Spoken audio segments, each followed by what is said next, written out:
Apa sih yang nggak dipolitisasi di negeri ini? Semua dipolitisasi. Semua harus ada keuntungan pribadi.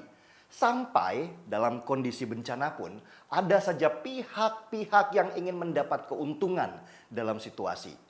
Kita ingat bencana gempa dan tsunami di Donggala Palu dan di Lombok tahun 2018 lalu.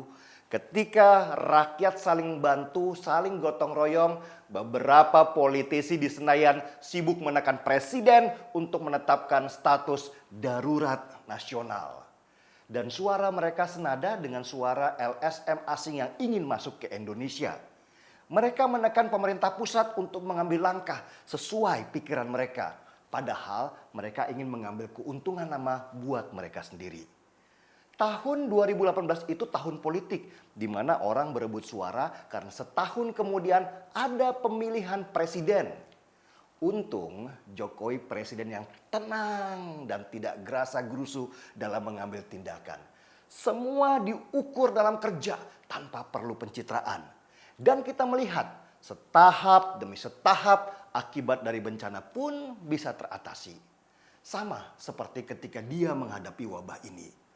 Saat pemerintah pusat berpikir keras bagaimana bisa menghadapi wabah tanpa membuat kepanikan yang akan menghancurkan ekonomi, ada saja yang mencari panggung dalam situasi ini. Panggung itu dibuat oleh Anies Baswedan, Gubernur DKI Jakarta. Anies seperti tidak mau koordinasi dengan pusat. Dia terus-menerus membangun ketakutan di masyarakat bahwa situasi genting, ada potensi 6.000 orang akan terinfeksi dan segala macam narasi yang membuat situasi seperti mau perang. Dan ketika ketakutan berhasil dibangunnya, ketika kepanikan pun sudah menyebar, dia mengambil langkah seolah-olah sebagai pahlawan yang sigap bertindak dan menyelamatkan banyak orang. Lalu kegaduhan pun dimulai. Narasi Anies lumayan berhasil. Banyak warga yang berteriak supaya Indonesia menutup diri. Lockdown istilahnya. Dan Anies muncul sebagai pahlawan yang dipuja-puja bahkan oleh mereka yang dulu bukan pendukungnya. Apa alasan Anies membangun pencitraan besar di atas bencana dengan memanfaatkan media televisi dan konferensi pers hampir tiap hari? Saya kasih tahu ya. Tahun 2022 Anies selesai dari jabatan sebagai gubernur. Dan selama 2 tahun sampai 2024 di mana ada pemilu serentak, jabatan gubernur kosong diisi oleh pelaksana tugas dari Mendagri.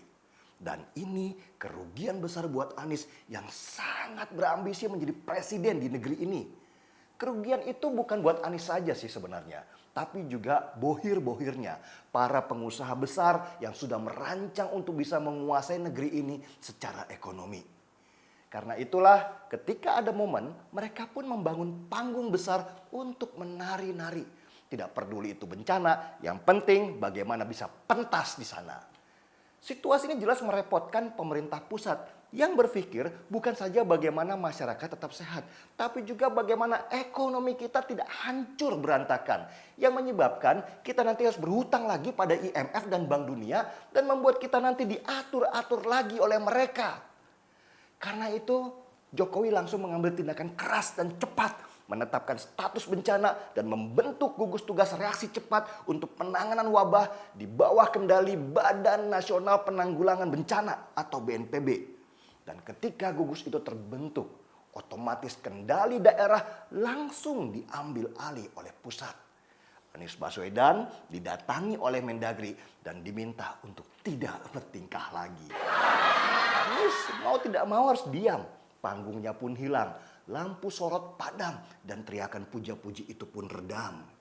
Tim wabah Anies di Jakarta pun dikawal dan diambil alih oleh BIN, TNI dan Polri yang menaruh tim medis yang lebih kompeten dalam menangani wabah dan informasi.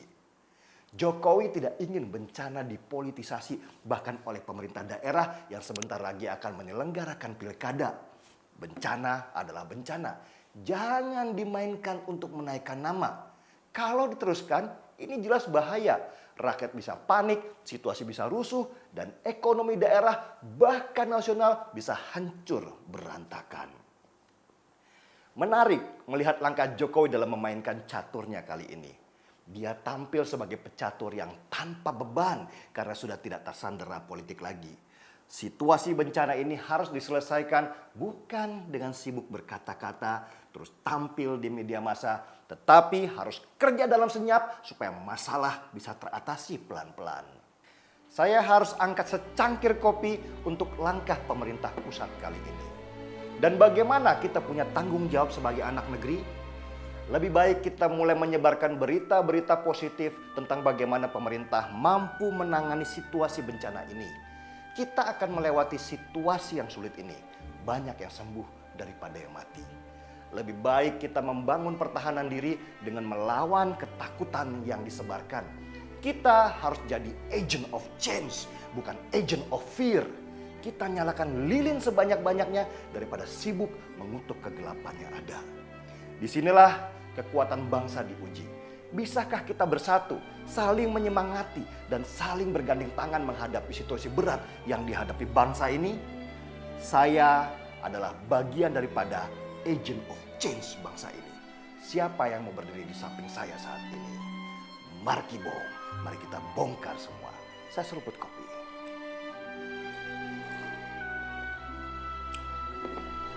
Saya Denny Siregar, kita di acara Timeline.